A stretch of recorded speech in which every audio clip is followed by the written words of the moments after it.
Hey there guys, and welcome to the Metroid Prime trilogy. It has been a long time coming, but I am finally ready to get to these games on my channel here.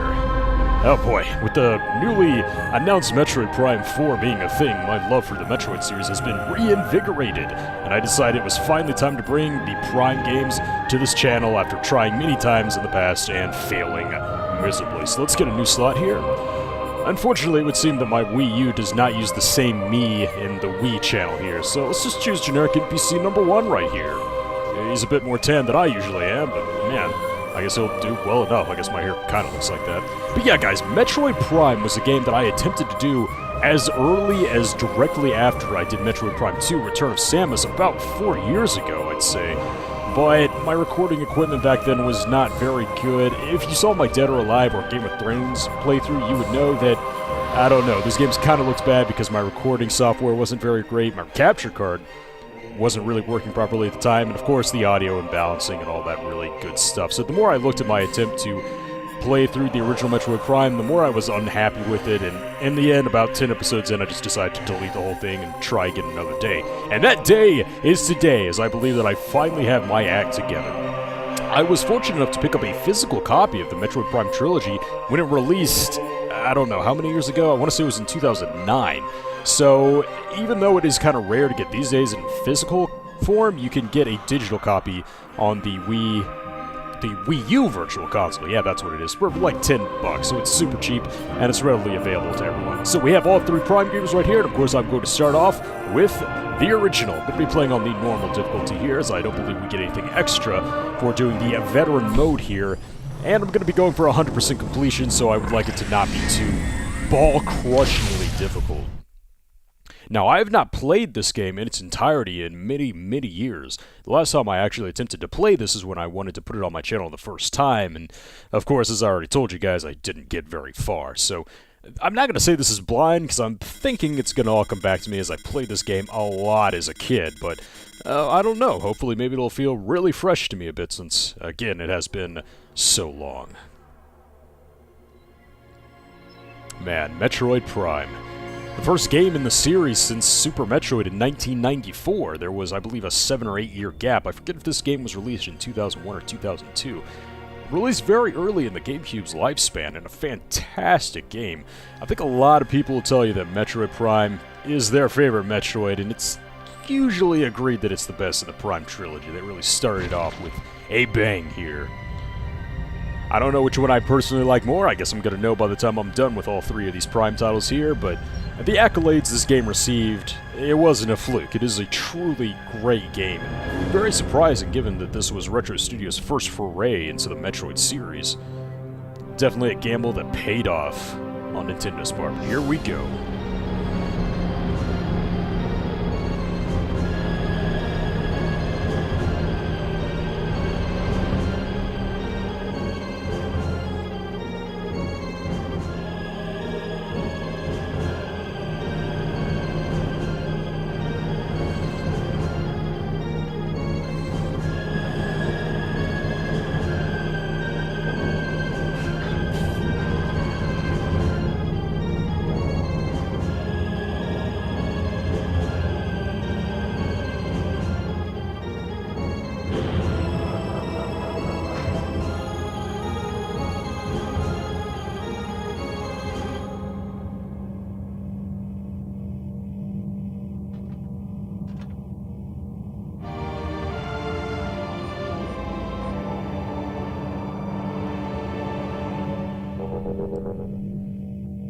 And here we go with that oh-so-iconic music. Metroid Prime, the first 3 game in the Metroid series, and because this is the trilogy version, of course, I have motion controls here, and I could have sworn that I changed... No, not that button. I changed the options in here before I did that, but no, let's just go to...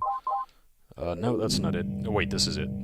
Oh boy, episode 1, I'm already getting the menus mixed up. Okay, I swear I know how to do this. We go to controller, Swap, jump, and fire. Yeah, there we go. I guess doing it from the main menu doesn't work. You have to do it in here. Fine. Yeah, I always just liked having the fire button as the trigger button. It feels more natural to me. But alright, Metroid Prime, a revolution in the Metroid series because of just how different it was compared to the rest of the series. Of course, the primary one being, it's in first person, whereas the original games were side-scrollers. Very exploration-based side-scrollers here. So, we can do pretty much everything we can do in your run-of-the-mill FPS. We can jump with the A button, fire with the B button.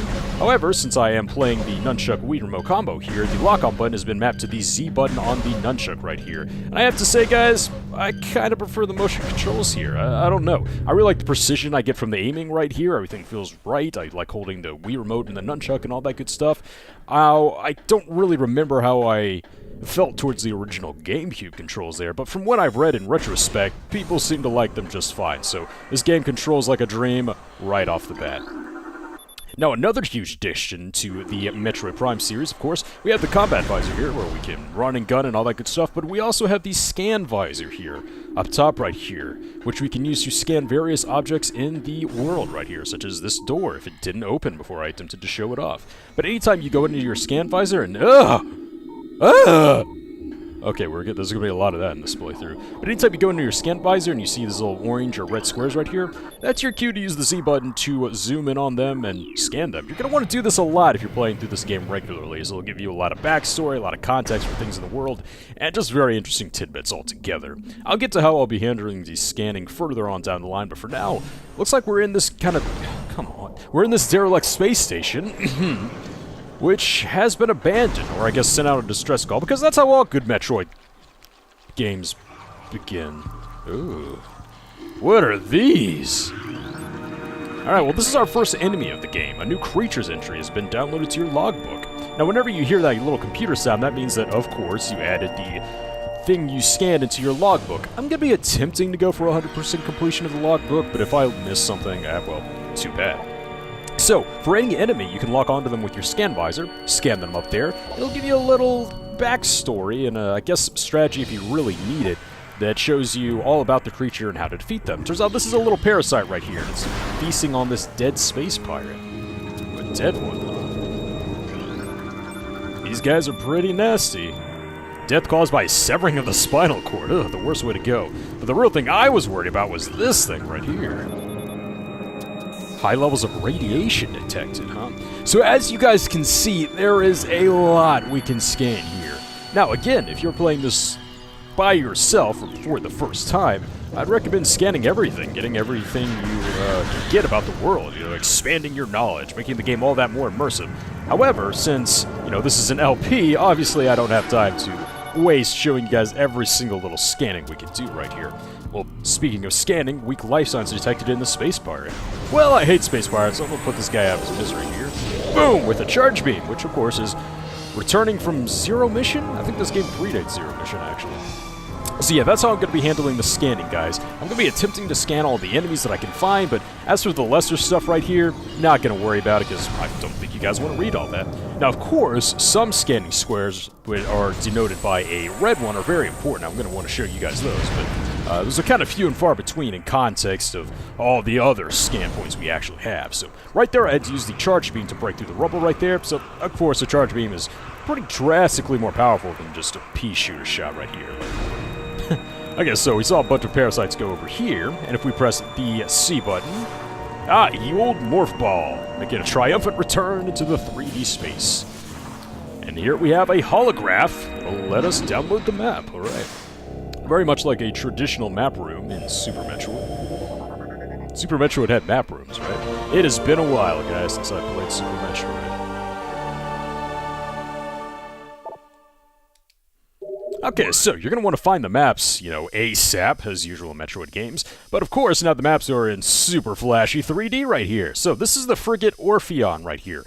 Of course, that was the landing dock. These are all the platforms, or I guess rooms, that we've gone through so far. And of course, all the stuff that isn't filled in yet is the stuff we've yet to explore. As you can see, it's quite complex for just being the first map in the game, and they're only going to get more complex as time goes on. I think the map function is pretty well handled in the 3D games for the most part. They can get a little confusing due to the angles that you might accidentally view them at, but hey, it could have been way, way worse. Now let's see what we have here. Okay, so you'll see this a lot to where you have to scan a certain space to open up like a teleporter or an elevator, something to that effect right here. Of course, it wouldn't be a Metroid game without elevators, so here we go. Can I just say, right off the bat, this looks really good for an early GameCube title. I think they may have spruced it up just a tiny bit whenever they brought it to the Wii, but I don't think it could have been that substantial as the Wii wasn't that much more powerful than the GameCube. But man, this game still holds up fairly well today. It's very impressive, actually. Wow, and there's another one of those beasts. Looks like this one is kind of alive, too. Low life signs detected. It's in a state of stasis hibernation. Well, whatever it is, it's in pretty bad shape. Oh, we have another space pirate! So just as our little computer buddy right here is telling us, we can strafe using the A button while we are locked on. So this is pretty much how combat works in Metroid Prime. You're going to want to lock on, fire when you have the chance, and strafe away when the enemy is attempting to attack you, and all that really good stuff. Of course, these space pirates are not in very good shape, so they're not really putting up that much of a fight. Ah, and a missile tutorial here, too, as we'll have to use to defeat that little turret right there. But of course, I want to scan him first. An auto-defense turret. Well, the important thing about scanning these enemies here at this early stage is that you will never see them again. Yeah, you forget to scan these for your logbook? Tough luck, man. You're never going to see them again. You don't see them during the main section of the game, and, well, you're just flat out of luck if you want 100% completion. So, be on the lookout for that. Always scan when you find a new enemy. So, those red squares I was talking about, this is one of them right here. As you can see, it's a different shade of the orange right here. And these denote very important plot tidbits, so I'm going to go ahead and scan that one. A new pirate data entry has been downloaded to your logbook. Space pirate encrypted data decoded. Log 09.992.3, Zebes has fallen. All ground personnel are presumed dead, either killed by the hunter clad in metal or in the subsequent obstruction of the underground facilities, or destruction. Our research frigates Orpheon, Syracuse, and Valparagon were in orbit at 0 hour and managed to retreat. Frigate Orpheon is now docked at Vortex Outpost. Orpheon's cargo appears to have a 100% survival rate. Metroids are healthy, but restricted on feeding schedules. Well, on restricted feeding schedules, due to uncertain supply status. We are ready to begin research on the Metroids and other promising life forms. Security status remains in code blue. No signs of pursuit from the hunter. Alright, I'm going to want you guys to let me know if you want me to read out those important plot tidbits. I'm thinking about just shutting up during them, but as you can see, they're short enough and they're not all that intrusive, but let me know if you think my voice is annoying or anything like that as well. We have another turret! The cool thing about missiles in this game is, unlike the games of yore, they actually lock onto opponents, so that's really cool. All you have to do is kind of fire, make sure there's nothing in the way, and then just go to town. So as you can tell from that logbook right there that actually mentions Zebes very blatantly, this game canonically, one of those words takes place directly after the original /Zero Mission, since Zero Mission kind of replaced it in its canon. And it talked about how the hunter, obviously being our girl Samus right here, who looks fantastic in 3D by the way, completely obliterated their base on Zebes and how all of them are kind of running with their tail tucked between their legs now. Frigate Orpheon, of course, is apparently home to Metroids. We haven't seen any yet, so space pirates cannot be up to anything good if they were transporting Metroids on this frigate. Of course, the space pirates seem to never learn their lessons with experimenting with the Metroids, man. Maybe they're the ones responsible for this, I don't know. Ah, another turret. Take that. I don't know if we can damage those things without using missiles right there, but I don't know. Missiles are, of course, much more powerful than our regular pea shooter power beam right here, so you're going to want to use those. And one thing the game has not pointed out yet, but I believe is going to point out down the line, is that our charge beam right here also has absorption properties. So if you see like a missile refill, little deal out in the distance, you can use your charge beam to have it drawn to you. Another great addition. I don't know how the developers thought of that, but jeez. Ah, Space Pirate! Boy, these guys are not in good shape, man. Just one hit to the face and they're all dead. Alright, let's see what we have here. Insert metallic sphere to open door. You know, you have to wonder why there's a metallic sphere opener device on a space pirate frigate, but I don't know, man. I'm not asking questions. Well, I guess I just did, but I'm not complaining, really. So all we have to do, get into morph ball form, and it opens inexplicably. Very strange, if you ask me. Alright, I can already see some turrets right there. Let's see if we can take them out from here. We sure can. So they're passive if they're green, but since I have an eagle eye for these things, and I kind of practiced opening stages before I recorded this, I knew those guys were there. And that's the game telling us that we can use the charge beam to bring in any collectibles we may see. Alright, what do we have here? Insert another metallic sphere, huh? Well, I want to go to this guy first, or this door. And this is a save station, so I'm going to hop right on in here. And since this and Metroid Fusion were released at the same time... No, actually, Metroid Fusion didn't have this. I believe this is the first game where save points save your game and refill your energy. So, it used to be in the olden days that it was just a save point, nothing more, nothing less. You'd have to find your energy elsewhere, but now it restores all energy too, which I guess is kind of appropriate since this game can be rather difficult. I'm not on the hardest difficulty, so I'm not anticipating too much trouble here, but it's definitely there, and it's good to have it. It'd become a reoccurring theme from now on, really. The save points would get more and more converged with the energy and the weapon recharges and things like that. And boy, look at all these space pirate bodies. No life signs detected. Well, let's go towards the big glory room. I'm sure nothing is waiting for us here.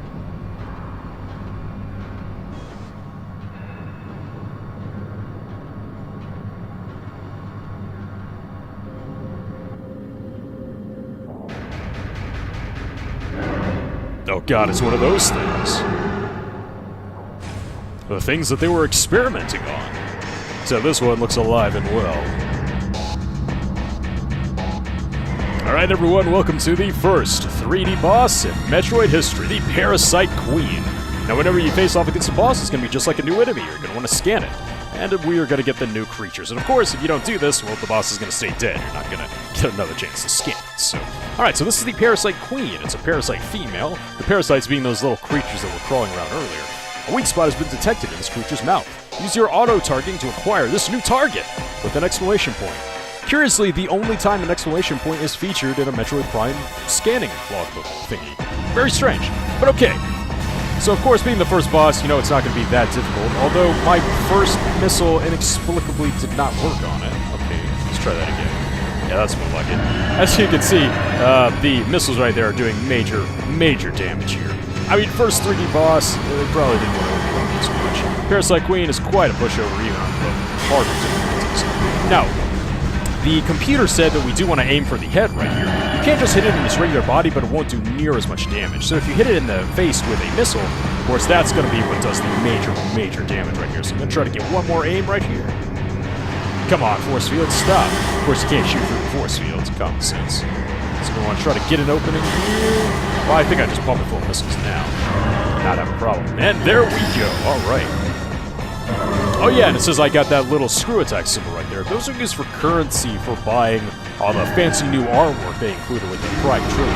I'll be showing all that off, I don't know, maybe at the end of each game.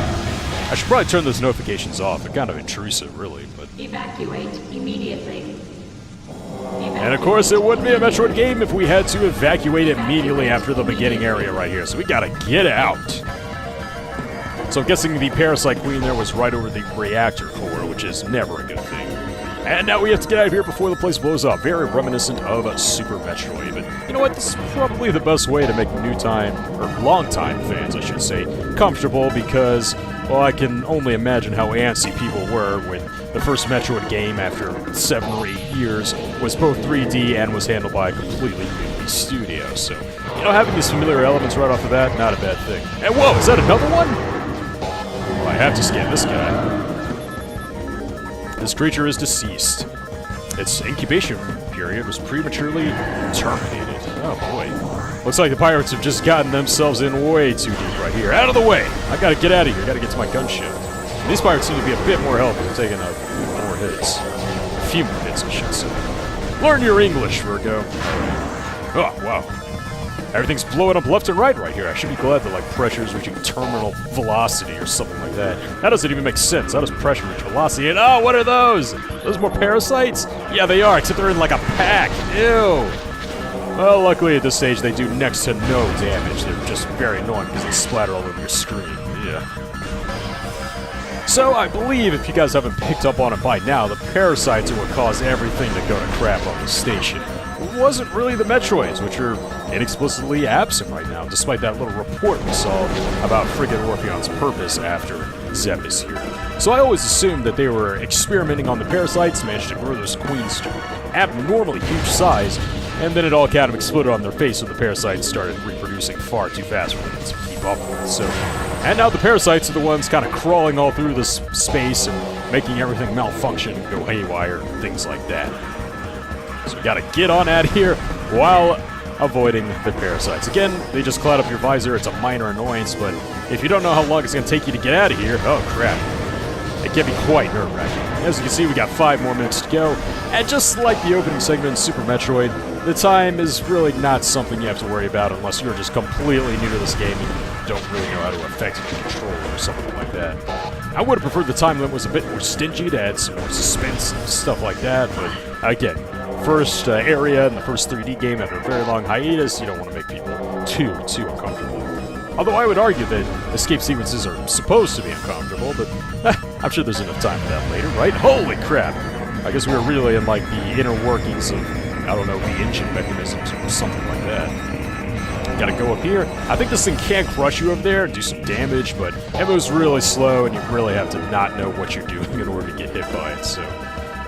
Alright, onward. I have to say, game, I'm kind of disappointed with the music. I thought it'd be the normal escape music, but I guess not. And are those grapple beam points? Oh, what is that? Oh, I recognize that face.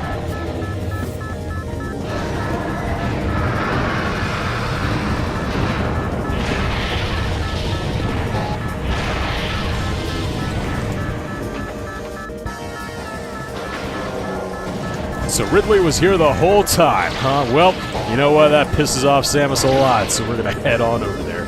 I don't know if that makes her mad or something. I guess she kind of arched her eyes weird, but I don't know. Maybe that's just what she always looks like. Ridley was hiding out on this vessel the entire time, and he didn't do anything? Oh, very strange. All right, looks like we're almost out of here, so let's go ahead and scan this elevator. Okay, no, I wanted to scan this one. There we go. And here we go. Let's get on out. Uh-oh. Oh, come on. A brief shock of lightning? Did that? Are you kidding me? Morph ball malfunction, Varia malfunction, missile malfunction, charge beam malfunction, grapple beam malfunction. It's all gone! We have nothing. We can jump and fire our pea shooter. Daddy's it. Guys, if you ask me, the really lame excuses as to why Samus doesn't have all of her power suit powers started in this game. You're gonna tell me that a single shock of lightning caused Samus to lose everything. This super powerful suit that has withstood untold amount of trauma has taken far more shocks in games such as Super Metroid in the future. Loses all of her powers through just one single strand of electricity hitting her? Come on. Although this is kind of a reoccurring theme right here, how this series has to come up with really lame excuses for Samus having to get all of her upgrades again. Ah, well, I've complained enough. Looks like we're getting out right in the nick of time back into our awesome gunship, and we're going to hunt down Ridley. We escaped the frigate, and it's time to move on to the next episode, guys. So next time on Metroid Prime, we'll chase down Ridley and head down to the planet below. See you guys then.